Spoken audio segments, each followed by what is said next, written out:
Guys, what's up? Welcome back to the channel. Like I said, we're gonna be locking in this week. This content is gonna be nonstop. We finna go up. By the end of this year, I'm gonna be monetizing. Next year, 2026, even bigger things, I promise you. So the topic of discussion today is gonna be Bricc baby. And I know people kind of hit you across the head with this stuff.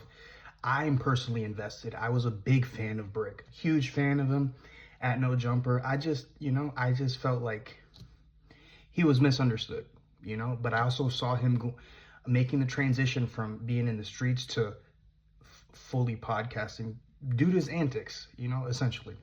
So we're going to listen to his full jail call that he just came up with a couple days ago. And I just want to comment on a few things, maybe kind of give you guys my perspective on how I see what's going on. Shit on the internet with that big buster ass light skinned nigga talk about the police. Because it's all over there. It is. The nigga with a badge talk about the police. Nigga, I was going through a child custody battle. Nigga, I was tired of it. These bitches sitting outside of my motherfucking mama house, nigga, telling me they gonna kill my mama, nigga, and I'm supposed to sit here. They ain't crazy, this motherfucker. I ain't tripping no way, cause they ain't gonna give me a bill anyway. It's TMC, too much crippin', man. These niggas is real weirdos, so it don't matter. Y'all done interneted me into the jail. Just be happy. Be happy, my boys. That's it, right? I ain't tripping off that shit, though.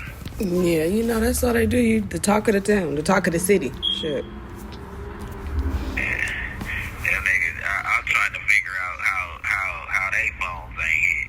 That's the one thing, man, I ain't fighting life. You know what I mean? This shit gonna be over one day, you know what I mean?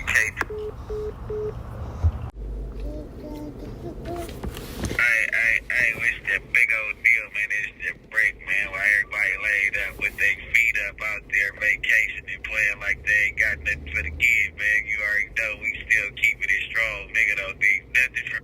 This call is from a federal prison. Hey, sometimes it be a mental test to see where a nigga hard at in his chest, man. You know what I'm saying? A motherfucker use you, abuse you. As soon as you get out the way, they act like they ain't worried about losing you. You know what I mean? But, hey, check it out. This is for everybody speaking on the Bricc, bro. I ain't never been studies with me and nigga. Nigga ain't could never kick me out of nothing on the dead homies. And every nigga talking about some snitches without paperwork on the dead homies don't have to pay for it how they pay for it, man. You know what I'm saying? Take that up with the Lord, nigga, because on the dead homies, that nigga right here standing strong, nigga, and really programming like a programmer. So, you know what I mean? Nigga disrespect the program, you already know. Nigga better stand for something for the nigga, something to stand on them, man. I don't got too much to say about nothing. You get what I'm saying? But it's just what it is, you know what I'm saying? It's like downtown, 10 minutes away from the beach, but I'm so far out of reach, man. You did? I don't know what's going on, you know what I mean? But I'll be home soon. You know what I mean? It's a major setback for a major comeback, man. You know what I'm saying? I could care less about what the words say. I'm trying to get back to my kids. Everybody want to make content on my situation, nigga, but my daughter graduating from high school, nigga, in 2 years. You know what I'm saying? I got a baby that just started school. I got kids that's out of reach right now. You get what I'm saying? That ain't got nothing. You know what I mean? So y'all hit that thank you button. Y'all go ahead, run up them views, you know what I'm saying, and do what y'all gonna do. I ain't even been playing the phone, because the phone gonna play you at the end of the day. Niggas wanna be so tough and rough on that motherfucker, bro. They crashing theyself. Dead homies. But I ain't got nothing else to say, man. Free the Bricc. It's gonna be Free the Bricc t-shirts up, man. Y'all go stop by an awful lot of cough syrup. Like I said, go get y'all ski mask and whatever y'all gonna get, man. It's Kill Squad to the squad on the streets, man. Free the squad, free the squad. Y'all go tap in with young Barry Gordy, man.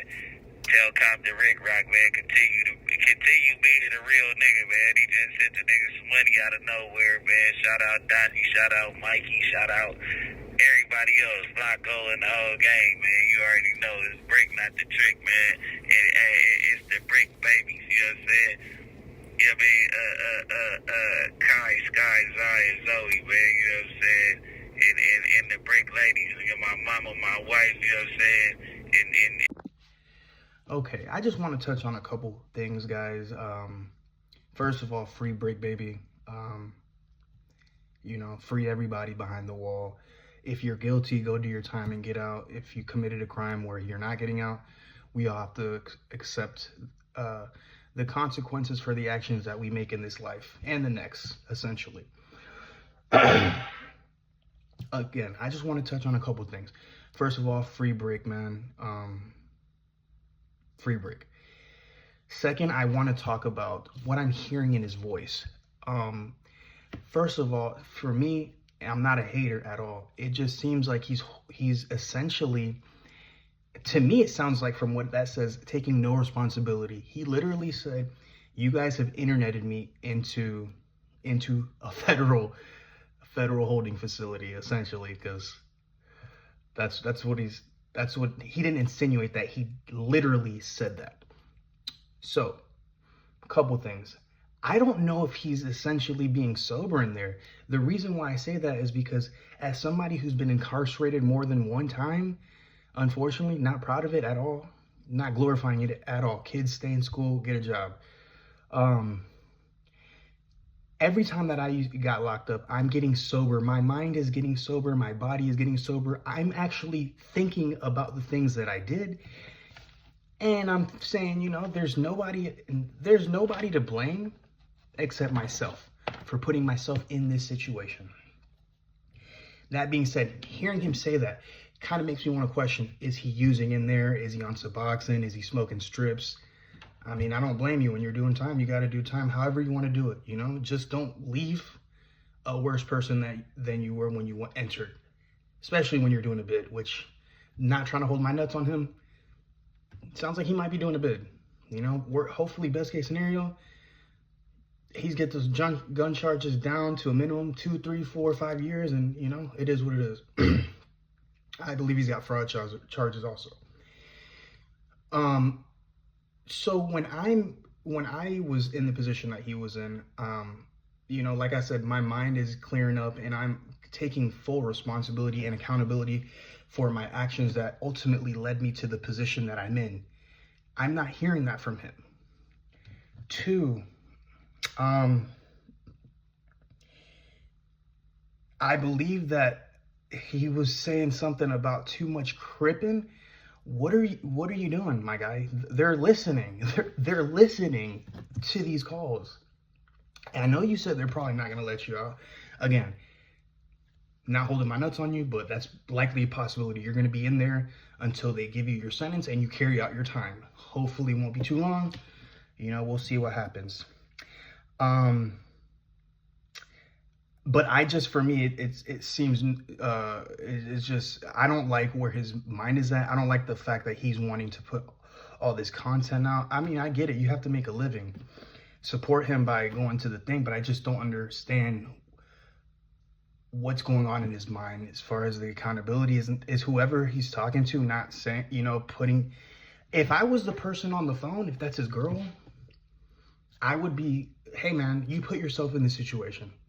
Essentially, shooting in public, pointing a gun at her and their child, you know?